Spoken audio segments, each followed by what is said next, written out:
CPU, मतलब आपके जो नोट्स में है उसमें दोबारा इसको डिफाइन किया गया है सीपीयू को। वहाँ पे तो हमने कंप्यूटर की डेफिनेशन में पढ़ा था, अब आपका दोबारा ये टॉपिक है, इसका नाम है सीपीयू। What is CPU? ठीक है। Central processing unit is a primary component of a computer that act as is control centre. The CPU also referred to as central or main processor. It is a complex set of electronic circuitry that runs the machine operating system and apps. A CPU interprets, processes, and executes instruction. ठीक है, तो यहाँ पे हम जो अभी तक हम पढ़ रहे हैं, तो हमारा प्रोसेसर कौन है? सीपीयू। तो वो हमारा क्या कर रहा है? एग्जीक्यूशन के लिए यूज हो रहा है, और प्रोसेस जो हमारा प्रोसेसर होता है उसके लिए ना, एग्जीक्यूशन के लिए। तो डेटा और स्ट्रीम पे जो भी हम कर रहे थे वर्क, वो हमारा कौन कर रहा था? सीपीयू।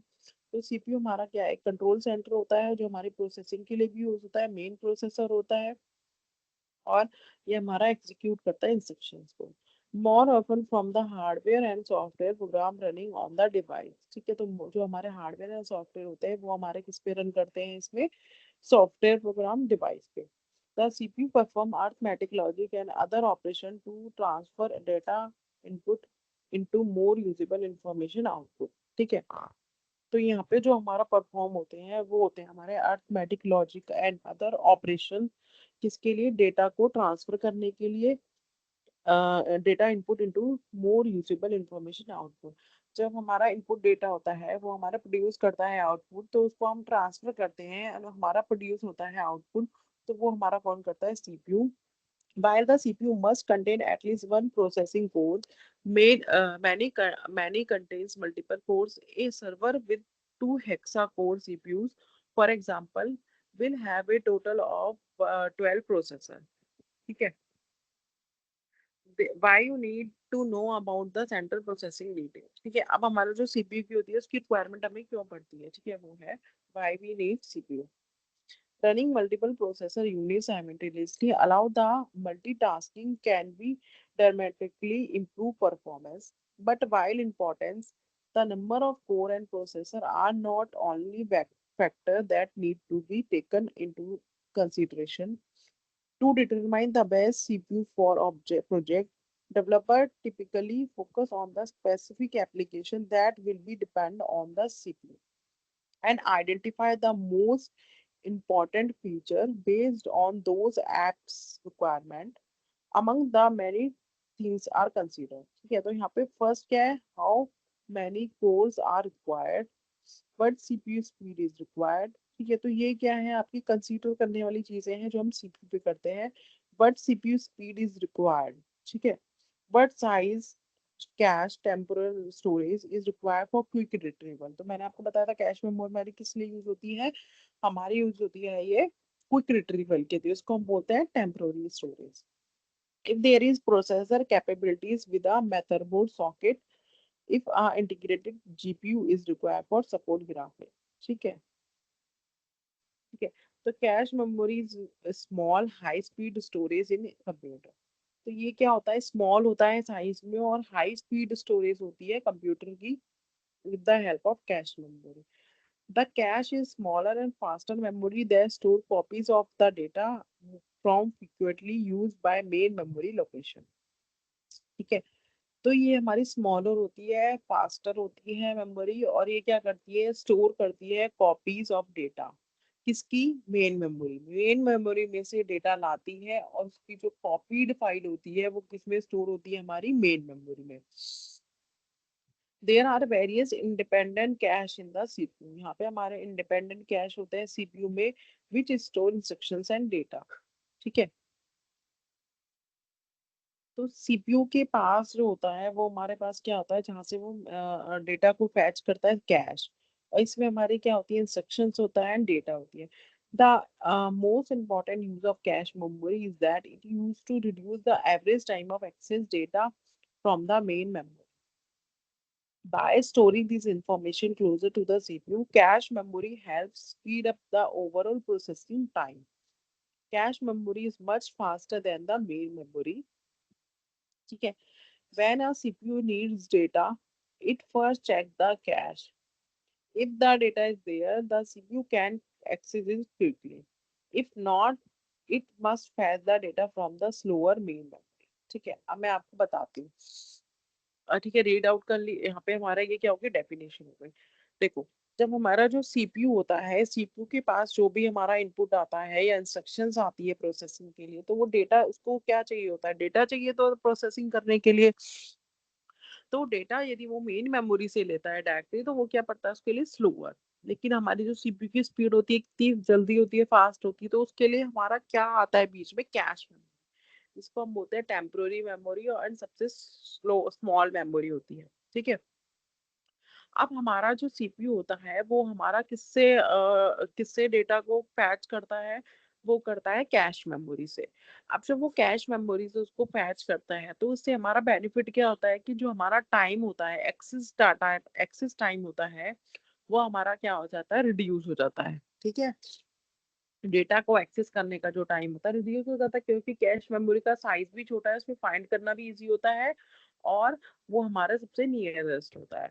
अब जो हमारा मेन मेमोरी होती है, जो हमारा जो क्या नाम है, प्रोसेसिंग इसकी ज्यादा होती है कैश मेमोरी की।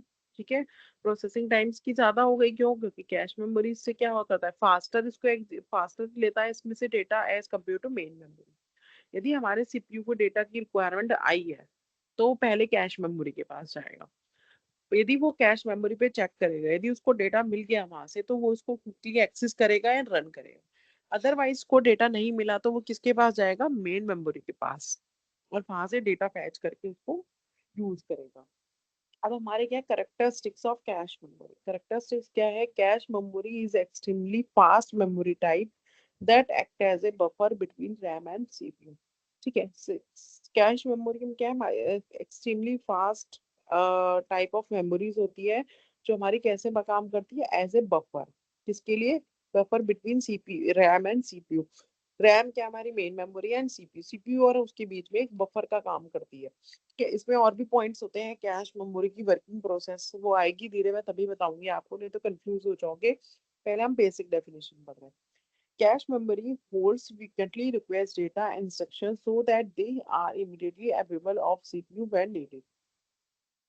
ठीक है, जो भी हमारी फ्रिक्वेंटली डेटा रिक्वेस्ट आती है, उसमें का जो डेटा होता है और इंस्ट्रक्शंस होती है, कैश मेमोरी उसी को होल्ड कर देती है, और इमीडिएटली अवेलेबल होती है सीपीयू के लिए। मतलब कि मैंने रिक्वेस्ट करी ए एंड बी की, ठीक है, यदि उसमें से डेटा नहीं है, तो वो क्या करता है, मेन मेमोरी के पास से जाकर वो डेटा ले लेता है वो। ठीक है, सीपीयू तो मेन मेमोरी से ले गया, बट वो भी अपने अंदर स्टोर करवाना था, क्योंकि लास्ट रिसेंटली जो भी रिक्वेस्ट आती है और उसके पास वो डेटा नहीं होता, तो वो उसको स्टोर कर लेता है cash. Cache memory is costlier than memory and or disk memory, but more economical than CPU register. ठीक है, cache memory used to speed up and synchronize within a high speed CPU। ठीक है, ये किस लिए यूज होती है, speed up करने के लिए, सिंक्रोनाइज करने के लिए हाई स्पीड सीपीयू का। Understanding cache memory and roles of computer architecture is crucial for excellence in exam like this, where computer organization is core topic to be deepen your understanding and enhance your exam।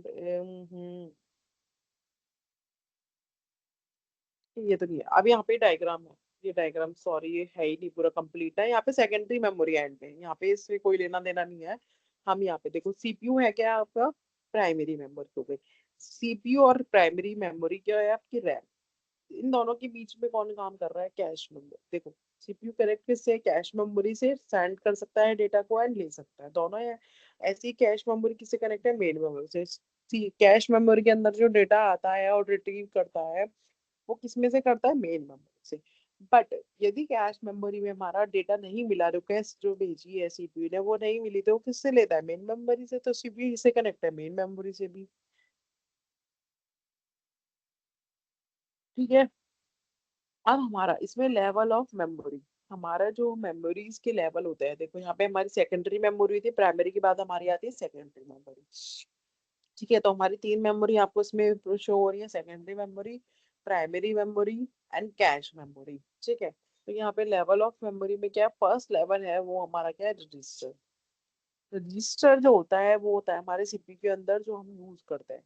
It is a type of memory which data is stored and accept that immediately stored in the CPU.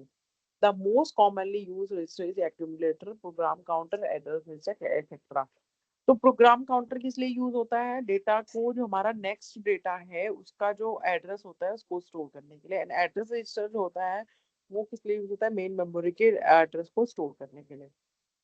ठीक है, तो यहाँ पे जो हमारा register होता है तो वो क्या करता है, इमीडिएटली जो हमारा डेटा होता है उसको स्टोर करने के लिए होता है। ये सब सीपीयू के सबसे नियरेस्ट होता है, मतलब कि जो भी नेक्स्ट इंस्ट्रक्शन जो हमारी वर्क होगी तो उसको जो स्टोर करने के लिए हमारा रजिस्टर यूज होता है। फिर आती है हमारी कैश मेमोरी। रजिस्टर जो होती है सबसे नियरेस्ट होती है सीपीयू के। फिर उसके बाद लेवल ऑफ 2 आता है, जो सेकंड लेवल आता है हमारा सीपीयू के बाद, सीपीयू के साथ। ये हमारी फास्टेस्ट मेमोरी होती है और फास्टर एक्सेस टाइम होता है। And data is temporary store in the faster access. ठीक है, इसमें डेटा हमारा टेम्परेरी स्टोरेज होता है किसके लिए? फास्टर एक्सेस के लिए। फिर हमारा लेवल 3 आता है मेन मेमोरी, जिसमें हमारा क्या होता है? Memory which computer works currently it small inside and when power is off data is no longer saved in this memory. ठीक है, तो ये हमारा क्या होता है? करंटली जो हमारी जो मेन मेमोरी होती है वो हमारी वर्क करती है। इसमें हमारा डेटा यदि पावर ऑफ हो जाती है तो हमारे इसमें डेटा स्टोर नहीं होता। फिर आती है आपकी सेकेंडरी मेमोरी। ये हमारी क्या होती है? एक्सटर्नल मेमोरी होती है, जो हमारे किस लिए यूज होती है? Not as fast as the main memory but data stay permanently in this memory. ये हमारी फास्ट नहीं होती है as compare to main memory, because इसमें जो हमारा साइज होता है वो बहुत क्या होता है? बड़ा होता है। तो इसलिए यहाँ से हमारा डेटा, यदि हम इसमें से डेटा एक्सेस कर रहे हैं तो उसमें हमारा क्या होता है? टाइम कंज्यूमिंग ज्यादा होता है as compare to other memory. But इसमें जो हमारा डेटा होता है वो हमारा परमानेंटली होता है। कैश परफॉर्मेंस क्या है? When a processor needs to read and write a location in the main memory, it first checks for the corresponding entry in the cash.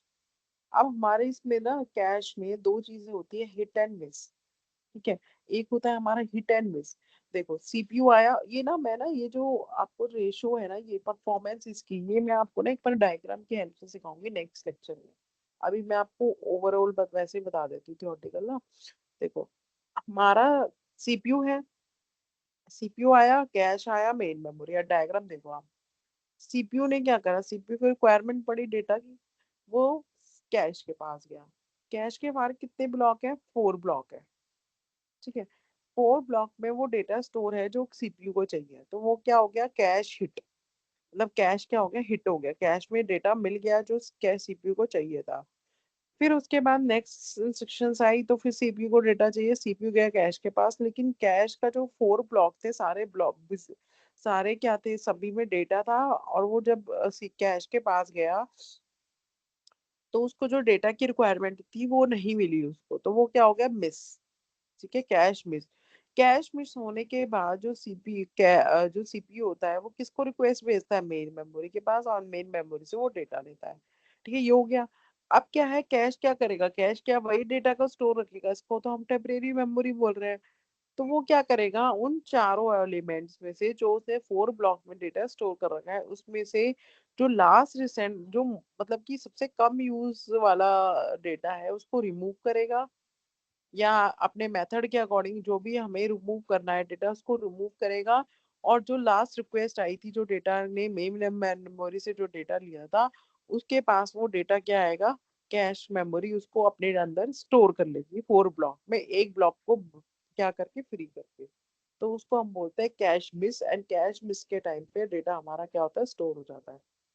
तो यहाँ पे वही दे रखा है, if the processor find the memory location in the cache hit can occur and data is read from the memory। तो यदि हमारा मैं जो हमारा डेटा है, प्रोसेसर है, उसको यदि मेमोरी लोकेशन मिल जाती है कैश के अंदर, तो हमारा क्या होता है? कैश हिट अकर होता है और डेटा क्या होता है? रीड होता है किसमें से? कैश में से। If the processor does not find memory location in the cash, यदि हमारी मेमोरी लोकेशन नहीं फाइंड हो रही है प्रोसेसर में, तो कैश मिस होता है, अकर होता है। और कैश मिस क्या करता है? अलाउ करता है कि न्यू एंट्री के लिए, एंड कॉपी करता है डेटा को। ठीक है, तो कैश मिस किसको अलाउ करता है? न्यू एंट्री, मतलब कि हमारा जो कैश मिस हुआ है तो न्यू एंट्री के लिए अलाउ करेगा। यदि हमारा कैश फुल है तो उसमें से कुछ डेटा को रिमूव करेगा, और कॉपीड जो डेटा होता है मेन मेमोरी से वो अपने अंदर स्टोर करेगा। Then the request is fulfilled from the content of the cache. ठीक है, तो यहाँ पे रेशो होता है, हिट रेशो क्या होता है? Hit divide by hit plus miss. And number of, और एक होती है number of hits is equal divide by total access. Total access मतलब कि टोटल रिक्वेस्ट जो भेजी है। मिस रेशो क्या है? Miss divide by hit plus miss, कितने हिट हुए एंड कितने मिस हुए उसको हम इससे डिवाइड करते हैं तो मिस रेशो निकलता है। Number of miss divide by total access equal ये होता है। और एक होती है इसकी one minus hit ratio. We can perform improve cache performance using higher cache block size and higher associatively reduce miss rate and reduce miss penalty and reduce the time of the hit in the cache.